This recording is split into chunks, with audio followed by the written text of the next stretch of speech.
I have a show for you today that we're going to go into the backstory of a company, but we're also going to talk about how to use that company. Today we're going to be talking about Reddit. Reddit is a fascinating little piece of our current culture, and I don't think that, well, especially you guys, mom and dad, know how influential it is on both the news cycle and on the kind of cultural cycle. It sits in the background, but we'll dive into that. So today, show about Reddit. Upvote, downvote, upvote, downvote, upvote, downvote, upvote. Welcome to Weekly Dad News. Today we're going to talk about Reddit.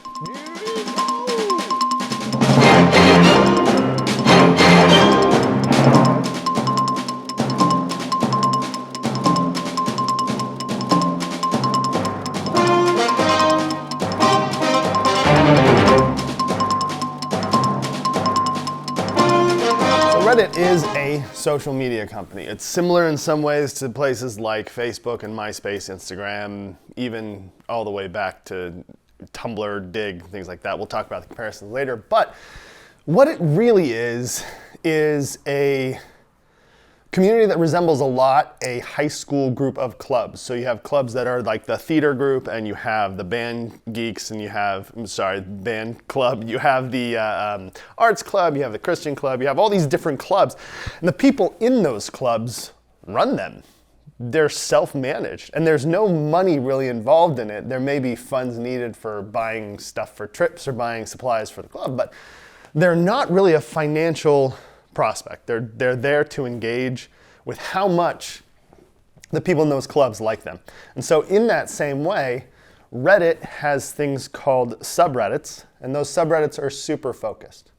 So to give you an overview and walk through how a normal person would use Reddit, we're going to turn it over to lower left corner Justin. Lower left corner That's me. Justin. Hello. I'm going to walk you through the Reddit experience. I'm going to do what it looks like. Hey, Big Justin, I'm going to do that. I'm going to do that part, okay? Go ahead. Lower left corner Thanks. Justin, everybody.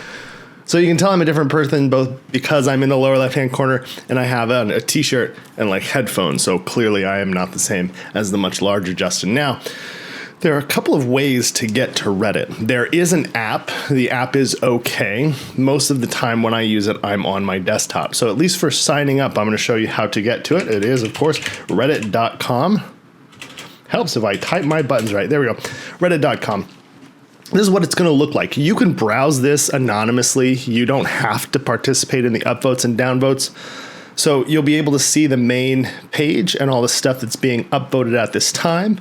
Off on the left, you have the different topics that are getting a lot of traction. Then you have your resources down here in case you want to try and get a job with them or get a press pass, I guess.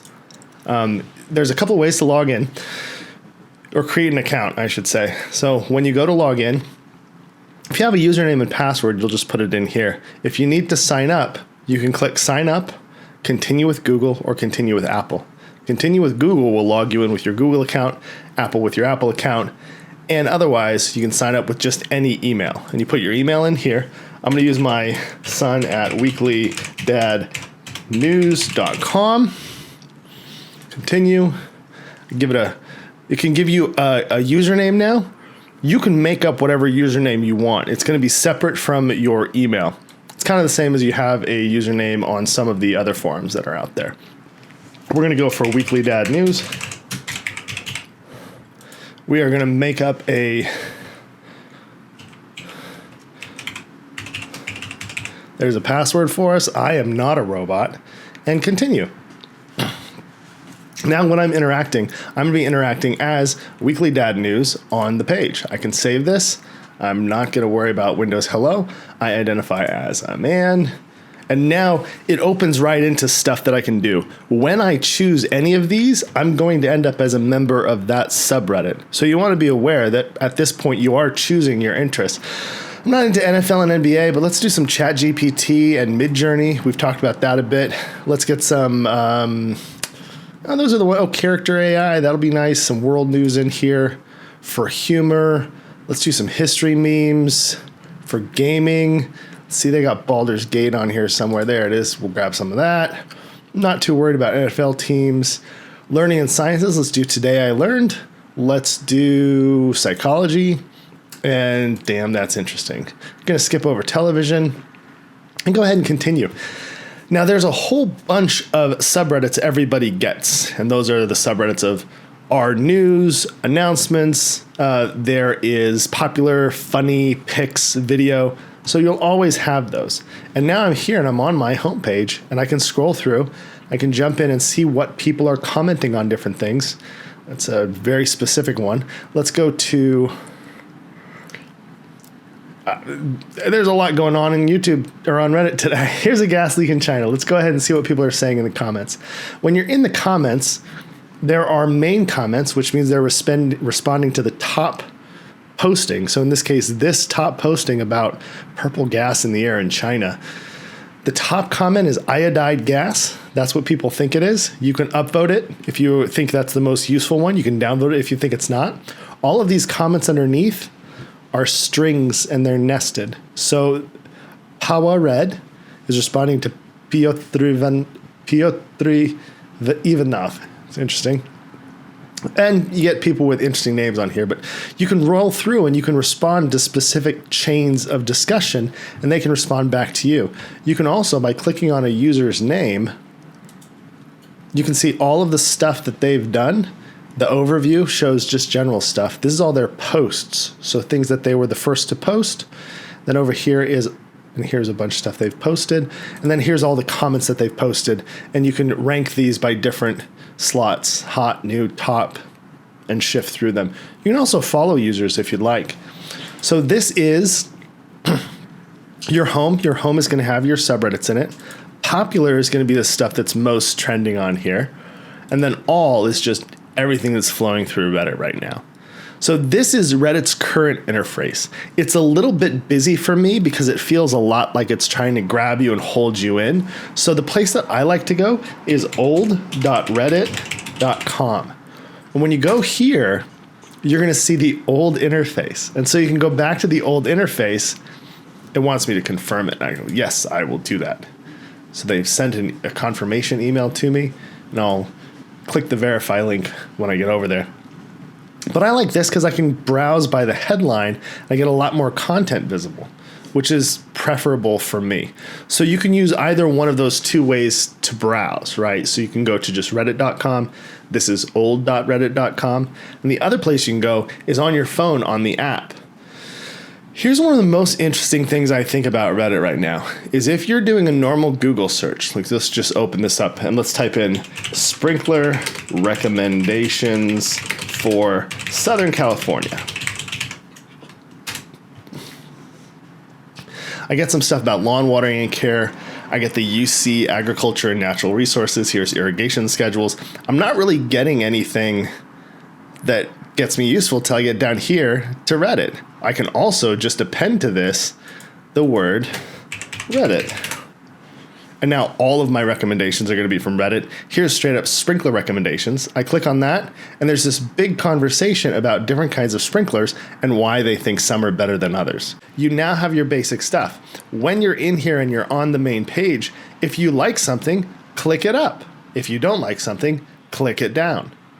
Those will get saved in your own activity. So right now my activity is going to be very bleak, but you can see I don't have anything here. I've not made any comments, no submitted, but my upvoted and downvoted get recorded. So I can always go back and see the posts that I like.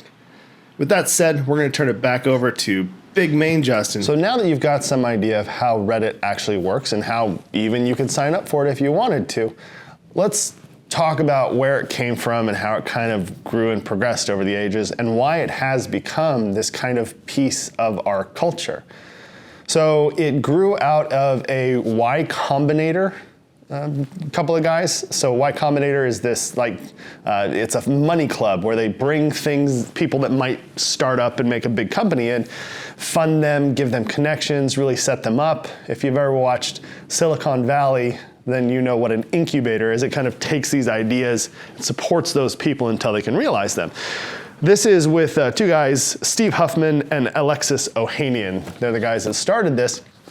Their original idea was to be able to order food through text messages, and this is back in like the early 2000s. So, pre-iPhone, pre-DoorDash, pre-all that stuff. They're going, what if you could text I would like pizza, and a pizza shows up. Paul, I forgot his name. Paul Graham, I apologize. Paul Graham, the guy that's running Y Combinator at the time, is impressed with these two guys and brings them on. Now they start putting it together, and there's a lot of hurdles around putting together a text messaging food ordering process. And so they scrap that idea, and when they start talking about new ideas, they're looking around, and one of the things that's getting traction is these news aggregators. So they pitched the idea of Reddit, which is gonna be the front page of the internet. In the early years, when they first get it out, it looks a lot like Craigslist does at the time, right? It's this bare bones, there's just text. But the key piece of it is that the users of the site upvote and downvote these posts. And so when you go on the main Reddit page, the most upvoted stuff is at the top, the least is at the bottom. You can change the sorting order if you want, which is cool. Well, it's a neat idea. But where it really kind of shifts is when they come up with the idea to have these subreddits, but they don't really know how to manage them. And so they bring in what they call mods. And a moderator of a subreddit is just anybody that created that subreddit or has been approved by other people that created the subreddit or approved by Reddit. They're basically people giving free labor to Reddit to run these companies. And they're doing that because they're passionate about it. This is where the high school club comparison really comes in. And because they're so passionate, they have this parental protection kind of space over their subreddits. And you get a lot of amazing subreddits that have a lot of interesting things going on. So you can get very specific and find a subreddit for Jeeps, 4x4. Doing engine swaps on Opel GTs, 1970 Opel GTs. You can find a mom for quilting, for embroidery. There's there for everything. There's music subreddits. I'm on several subreddits for smaller YouTubers, channel makers. And all of these subreddits are hyper-focused on their stuff. Now I want to compare that to Facebook and Instagram, because Facebook and Instagram, Facebook owns Instagram, so they're doing the same thing. Their push is to keep people on their site as long as possible to sell more ad space, right? They also have a huge user base. They're one of the top visited sites in the world, in the top 10. But they're aiming for keeping people on and engaged. So they have this algorithm that kind of sorts through all the different stuff that's happening in all of your feeds and all of your friends and goes, here's what you should see because we think you'll engage with this more. We'll talk about this in a different episode, but it leads to Facebook prioritizing controversial stuff, things that make you angry because you're more likely to stay and be mad at things than be on and enjoy things. Instagram is trying to keep you kind of inspired, engaged, kind of titillated, and keep showing you new stuff, and it has a feed as well. Neither one of those is doing here's the most recent thing your friends posted, right? Here's the most liked thing in your friend group, right? They're taking all that stuff and putting out. They do have features where you can do that now, but nobody does. It's just there, kind of appease the people that say, I want to see it in reverse chronological order. What Reddit has done that makes it such a fascinating site is it has kind of these two engagement levels. One, the one that lower left Justin showed you guys earlier is just the basic way to jump on and engage in Reddit. Now, the other way that people use Reddit is as almost power users. These are the people that go on, comment on other people's posts, click up, click down. And a lot of these people that are engaging with all the content on Reddit are why it works so well at getting better answers and getting more engaged answers. So when you put a comment on Reddit or you put a question on Reddit, you're actually going to get people that know what they're talking about coming in and telling you which of the answers to your question you should be looking at. And all of those users, you can look at their comment history and get some idea of their credibility, maybe even why they're authorized to talk on the subject at all. And so all of these different posts get filtered up as they're more active and down as they're less active, as well as getting filtered up with more upvotes and down with more downvotes. Now that up and down pushes stuff around on those subreddits that can trickle over to the main subreddit, popular. So on our popular, it has all the stuff from all the subreddits that's broken through. And so you can get really crazy, interesting stuff coming out of that. You can get news that you didn't know about before. So I first really got into the Reddit thing during the Boston Marathon bombing.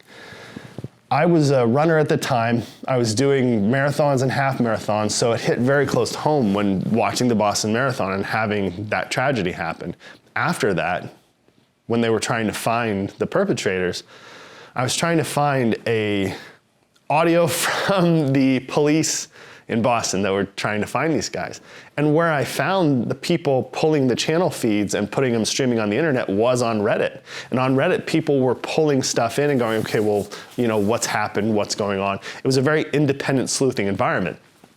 Now, the bad part of that is that Reddit started identifying people as the bombers that weren't the bombers. This is one of the problems with crowdsourcing this stuff. That chasing and that group participation is actually super useful. It's why the FBI always calls out and says, hey, have you seen this person? Here's our most wanted list. The same thing's happening in real time on Reddit. It's had a couple of other notable pieces in there that are worth talking about. One of the biggest things that helped Reddit grow is there was a company called Dig.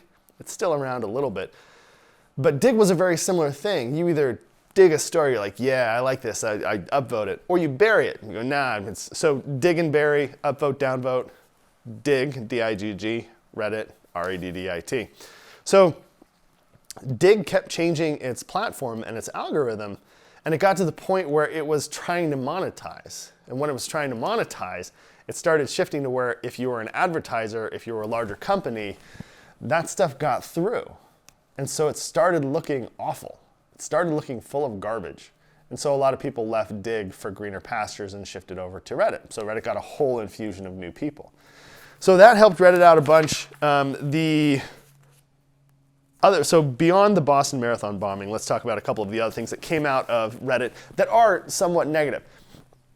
But in talking about them, there's a recognition of this flow in the ecosystem of news and ideas. And this is true and has been true for a long time. A lot of these things start very small. They start with somebody having the idea and then telling somebody else.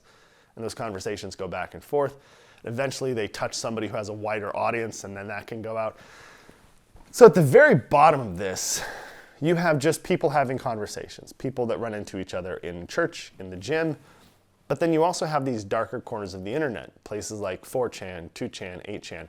Do not go on those sites. They are very awful and they are detrimental to your health and well-being.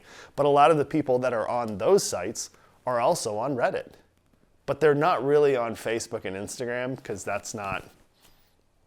it's kind of become where mom and dad, you guys see and keep up with your family and friends. But as those move from 4chan and 2chan to Reddit, Reddit acts as a secondary filter, and those ideas get upvoted, downvoted. Sometimes they get through. Sometimes they grab hold and they get pulled through into all the way up Facebook, Instagram, and then it gets picked up by national press, and so CNN, MSNBC. One of those was what's called Gamergate. Gamergate was about a journalist called Anita Sarkeesian who put together a whole bunch of things about women in gaming. She talked about princesses and how they're the tropes around princesses and saving princesses, the tropes around great big muscly guys, the tropes around women as a reward for gameplay. Your princess is in another castle. And as she went through all this stuff, there was this active group of people on Reddit and on 4chan who were saying, this is unethical because some of the people she's reported on, she knows, and so this is unethical game journalism. But it was really about brigading a woman who was coming into the gaming space, and they were saying, you're coming in our space and we don't want you here. It was this very kind of gross display of chauvinism. When this was, Anita's stuff is great, and I highly recommend that you go watch it. It's a good thing to think about and be aware of while you're playing video games. And she's a gamer. She plays video games. She's not jumping in here and critiquing it from an ivory palace even. I think we see more of that when you have people that are jumping in and buying these companies but aren't video gamers, right? So when you have that happen, that's more invasive than somebody who's one of your own documenting on her experience. So Anita Sarkeesian gets brigaded, she gets doxxed, she had protective orders, she has had death threats. It was awful. It was an awful experience for her, and all she's doing is this Kickstarter to put together a women in gaming YouTube series, and it's great. Go watch it. Seriously, it's in I think it's in the links if I can make links.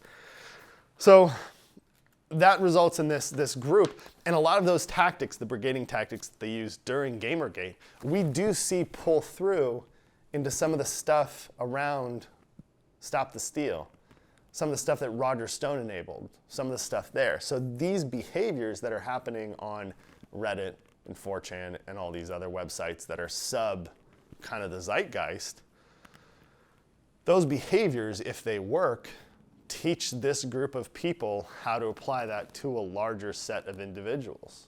The Boogaloo Boys are a group who wear Hawaiian shirts and go, yay, Boogaloo. What they're actually doing is trying to make it look lighthearted and fun when what they really want is a civil war. And the whole reason they're called the Boogaloo Boys is because of an old movie that was called Breakin' 2 Electric Boogaloo. And so it became a joke on the internet. Anytime there's a sequel, you go, oh yeah, it's Bambi 2 Electric Boogaloo. Whatever you want to call it, if it's a sequel, it's 2 Electric Boogaloo. And so the Boogaloo Boys want Civil War 2 Electric Boogaloo. They're actively campaigning for it right in front of people. But because they've set up these codes in this subspace, it gets passed over. And a lot of times, as mainstream media reporters, they don't have the depth of knowledge in this weird subspace to really get it. I think that YouTube has done an excellent job of allowing creators to come in and talk about this stuff. I am not the best authority on this. I'm just kind of giving you guys a gap way to start thinking about it and know it's there. But if you look for some of the creators on YouTube who talk about these subcultures, you can get really in depth. You can go down the rabbit hole on the other side, on trying to understand it instead of trying to start it. So in 2021, while everything's shut down, there were a couple of stocks that surged like crazy and people jumped into it. There was AMC and GameStop. So that was all happening on a subreddit called Wall Street Bets.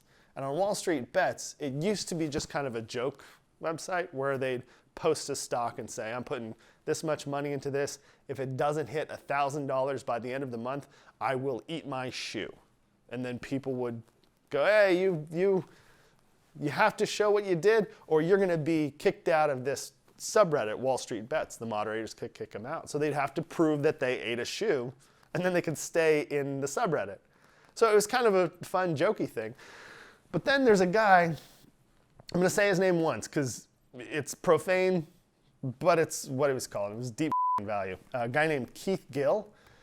And Keith Gill got on there and he said, look, I've been looking at GameStop and there's a lot more GameStop being shorted than is actually available. So if we buy and hold GameStop, we'll force the shorts to buy it back and it'll do what's called a short squeeze.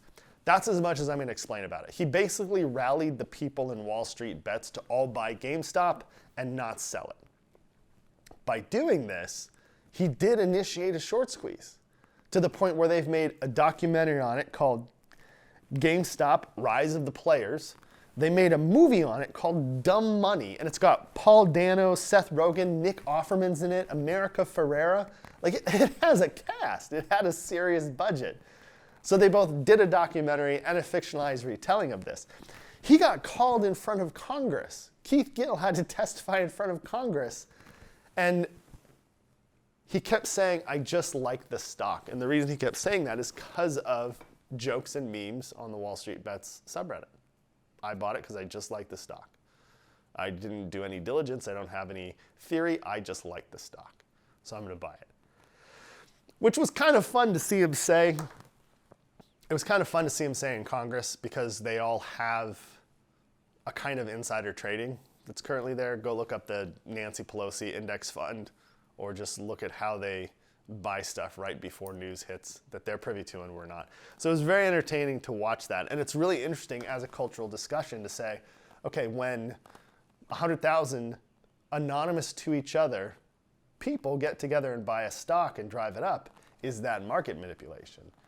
And if that is market manipulation, then why is it not market manipulation when one company or group or entity short sells that stock at levels that don't exist? Right?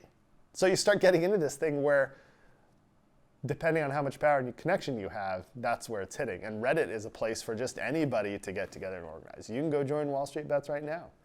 That shirt I was wearing at the opener is from that drive up. So Wall Street Bets, during the GameStop AMC run-up, pulled off from the Planet of the Apes, Rise of the Planet of the Apes, the one alone is weak, all together are strong.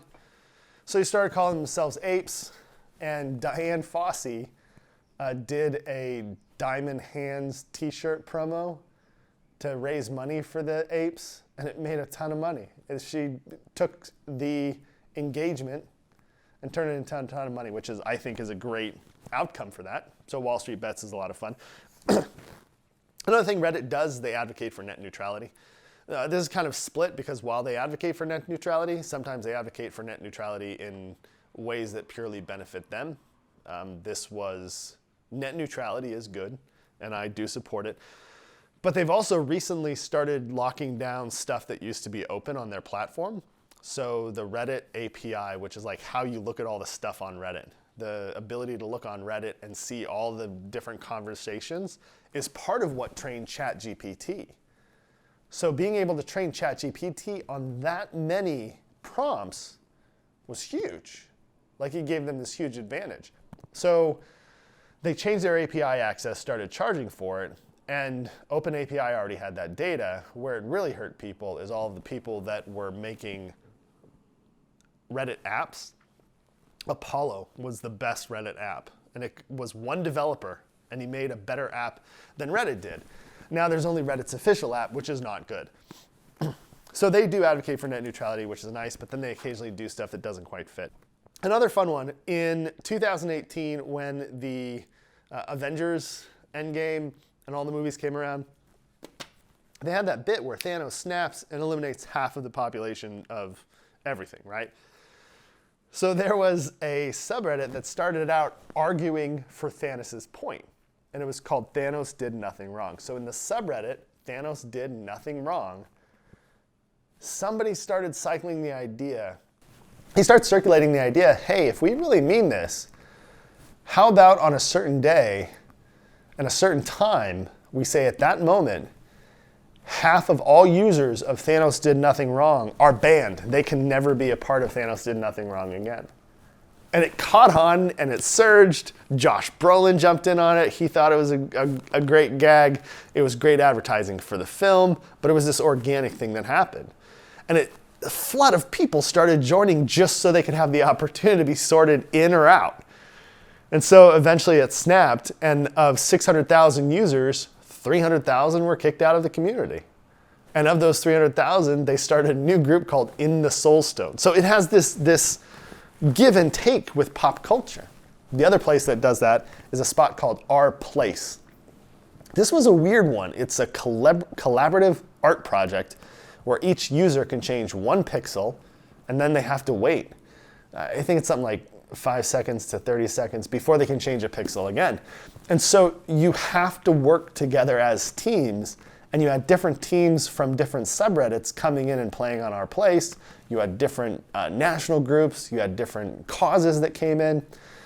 And the first one of these was done in 2017, and here's how it ran. This is the time lapse of it, because this took place over a day. I think it's a full day, maybe 48 hours. I'll go and look at how long it is. And they've done it again. They did it in 2 more times. So there's been 3 occasions, and now they're discussing on the Our Place subreddit how often to do it, right? Because this is great, but if you do it too often, you can't do one daily, but it's great when it's once every couple years, once a year. So another great thing that comes out of Reddit has nothing to do with news, has nothing to do with culture. It's just kind of there, and then it pulls all those things into it. It's just a neat art project. There's a lot of activism on there. There's a lot of political pieces that are on there. There are groups and subreddits that have been closed or banned Because there's some stuff that is toxic as a community, and that's everything from Nazis to the Donald Trump subreddit has been shut down a couple of times. And that's because it was promoting violence. You can't do that, which is understandable. And it's also happening because Reddit is looking at going public. It would go public through an initial public offering. It has done things that is setting this up. So one of the things it did is it filed for the initial paperwork. It hired a chief financial officer, which is something you normally do prior to an IPO. And then the question becomes, how will Reddit change once it's a public company? Because right now, we have the same issue we have with Dig or something like Tumblr, where there's a lot of users on Reddit. And that's the question that a lot of people are looking. They're going, you have all these users, they have to be worth money to advertisers. They have to be worth money as eyeballs. But how do you do that without destroying the structure of Reddit? I think that if you take a mod's ability to decide what gets put inside of a subreddit away and start forcing ads on those users, you might have another exodus or an attempt to federate. I mean, right now, Twitter's alternatives on the federated side are Blue Sky and Mastodon, which aren't getting picked up much. But then Instagram put Threads out, and it's the only real competitor. So you have this tension between what investors see as the eyeballs and the worth of those eyeballs, and then how you actually convert that into funds. So people have tried it in the past. Dig, we've talked about it a little bit. Dig said, okay, we're going to be more advertiser friendly, and they lost 30% of their users. Tumblr got bought by Yahoo for $1.1 billion. And then Yahoo said, okay, make your eyeballs profitable. And they weren't able to do it. They got downgraded $300 million within the first year or two that Yahoo owned them. Then Yahoo got bought by Verizon, and Verizon said, hey, you guys have child pornography on here as well as a whole bunch of not safe for work stuff. And Tumblr said, cool, we're working on the child pornography thing and have been for a while. It's whack-a-mole, but it is a problem and we're fixing it. And Verizon said, okay, we'll get rid of everything that's not safe for work. Get rid of anything that is any kind of, so art was gone from it. There were people that were posting and discussing even statues that were pulled from Tumblr. They went really aggressive and people left. They just dumped. And so eventually Yahoo, after they got bought by Verizon eventually sold Tumblr to a company called Automatic for $3 million. This is a company that was $1.1 billion down to $3 million. You change the fundamentals of the site when you try to commercialize every eyeball, every interaction. So as Reddit preps for that IPO, that'll be something to watch.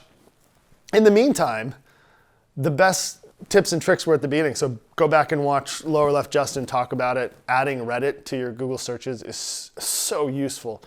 And all of that will get put together to make Reddit, you're aware of it now, and at least useful in some aspect, even if it does go totally south after the IPO. But I hope not. Alex, if you're listening, I'm not going to spend the $800 to spend 15 minutes with you that you're advertising on Instagram, but keep an eye on this. You care, you give a shit, so take care of Reddit. Bye guys, see you on Reddit.